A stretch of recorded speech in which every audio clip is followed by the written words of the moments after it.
Welcome to today's video on a new landscape bed that I recently created, mostly because I needed some extra space to transplant many of my perennials and shrubs that are now getting too crowded in their current location. And that's how this all started. It was due to this bed that you see here. I did some major pruning in here to get this bed back in shape, and I'll link to a video in the description if you want to see that process. But there was one shrub back here, a blue muffin viburnum, that, well, it'd be almost impossible to keep it at a smaller size. At least that is, if I want to enjoy the showy fruits and beautiful fall colors on this shrub. I chose late fall to move this shrub as it's now nearly fully dormant, and that's an important step when transplanting shrubs. Make sure they're dormant if they've got some size to them. And when transplanting shrubs, it's important to cut them back to compensate for the root loss. I'm pruning this back to about 18 inches. Then it was just a matter of digging out the root ball, which, you know what, it's actually a pretty easy project if you've got the right shovel, like this Sawtooth Radius brand one that I'm using here. I just love this shovel for projects like this. I had always meant to expand this bed back in the day when I planted this Northern Empress Japanese elm. This is going to be a perfect spot for our viburnum, as it's going to have a lot more room to grow. When creating new beds, I always like to lay out a garden hose so I can visualize how it's going to look before installing the edging. I'll mark the edging pretty close to where I want it, and I always have to keep in mind where my sprinkler heads are to minimize blocking the spray pattern. For this fall, I'm just planning on getting our blue muffin in the ground, and then I'll pick up where I left off in the spring to complete this bed. I always add a little fertilizer when I'm planting, and I'm using Osmocote here. It's a good slow release brand. And then we'll finish up with some water to get that soil settled in. And here we are 5 months later, first part of April, but I'm going to wait a few more weeks until that lawn is actively growing and then spray an herbicide on the grass before I get started. This is something I've done on nearly every bed I've created, and you'll notice also as we move along on this project, I do not use plastic or fabrics under my mulch or rock coverings. I feel like you only get a short-term weed control before the weeds just start germinating on top of those coverings.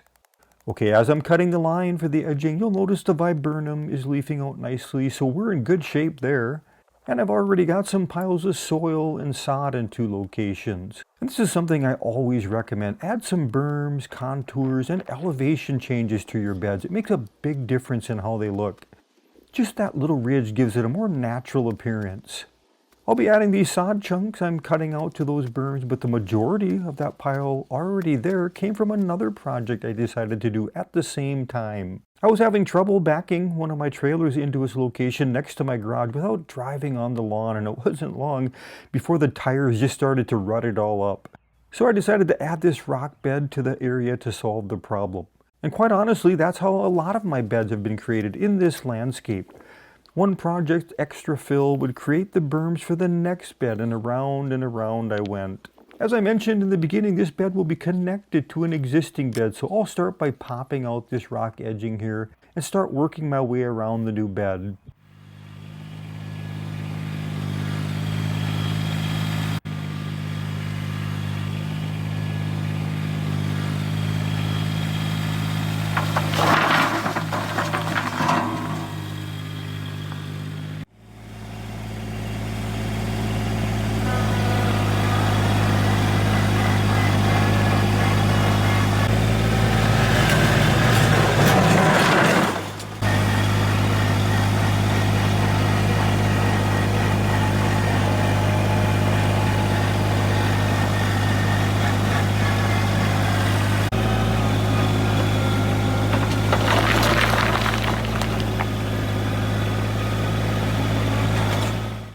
Rock is plentiful in my area, so I've used a lot of it, not only for edging, but within the beds.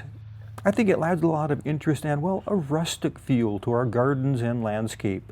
I've also used some of the black poly edging from time to time, but overall I like the rock edging more. There's more maintenance involved using rock edging since the grass can grow through the seams, and you do need to get a really good string trimmer to keep it looking neat and clean. And then from time to time I do spray just a little herbicide on the grass that I can't pull out. You notice here that I dumped the rock that I'm using for the edging directly into the bed itself. That way there's less cleanup, and any excess not used for the edging, I'll just move that around and place it in other locations, giving us that natural rustic look that I'm after. It's a different texture. It blends in nicely with the smaller decorative granite rock we'll be adding. But before we do that, I usually chop up some of these larger sod chunks, and then I'm going to add some finer soil to it to even it out, make it a little bit easier to finish creating the berm. And since it always seems like I've got one project or another going on, I do have an area where I stockpile extra soil, and I'm going to have just enough on the hand for this project. Otherwise, I often will have pulverized soil delivered from an area landscape supplier when needed. And then before adding the rock, I'll tamp it down just a little bit here with some foot traffic so I get less settling. Okay, now that the edging's complete, I'm going to bring in some more rock and add some borders around these berms to separate the rock from the mulch. In the landscape trade, this is often referred to as riprap, and many suppliers will offer different size ranges, whether it be a 2 to 4 inch, 6 to 8 inch, or even larger. And I'm not going to use the riprap just for the borders here, but I like to incorporate it into the beds themselves.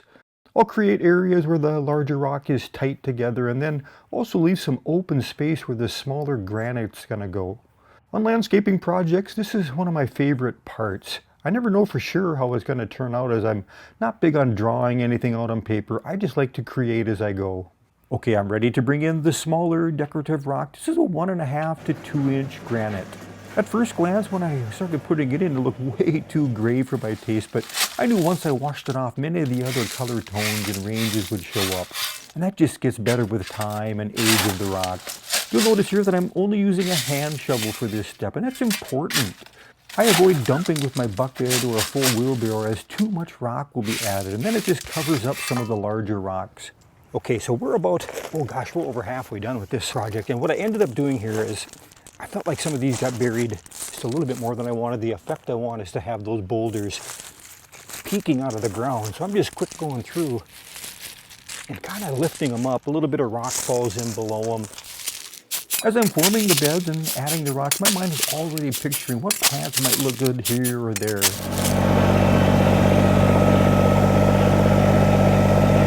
Okay, here's the part where many of you can't believe I'm using rock and mulch in the same bed, as I've learned from some of the comments over the other videos. And the criticism is usually on being able to keep mulch from contaminating those rock areas. It's a valid concern, but what I've learned over time is this.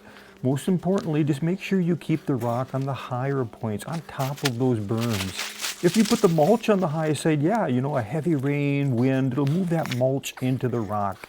But by keeping the rock on the higher points and the mulch in those lower areas, I found that it stays quite clean with very little contamination of each area. And that's another reason I like to use some of these larger rocks for my borders and edging. I can create just a little bit higher ridge to keep that rock or mulch where I want it. It's not perfect, but it actually works really well for me. I also tend to avoiding any type of wood chip and prefer using more of the shredded mulches like western red cedar or the cypress mulches. The shredded mulches, they tend to bind together and they're far less likely to float in heavy rains or move in windy conditions.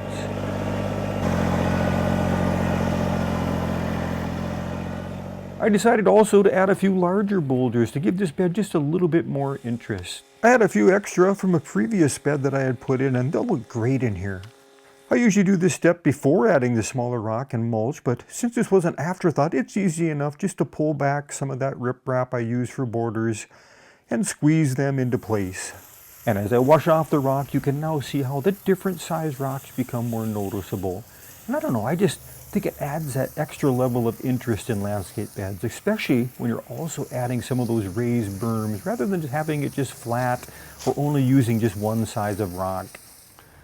All right, that wraps up this project for now anyway. We've got plenty of plants we'll be adding in there. Boy, that rock really cleans up nice. You can really see how those little boulders that we lifted up a little bit out of the smaller decorative granite now really stand out. Just create that different transition or different look.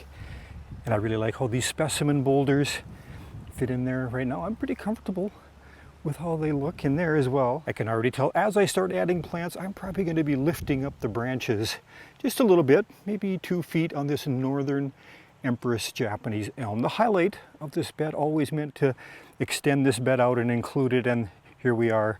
We've got the project nearly finished. That's all I've got for now. Thanks for stopping by Garden Hike. Hope I was able to give you some new ideas, something you can create in your gardens. We'll see you again next video.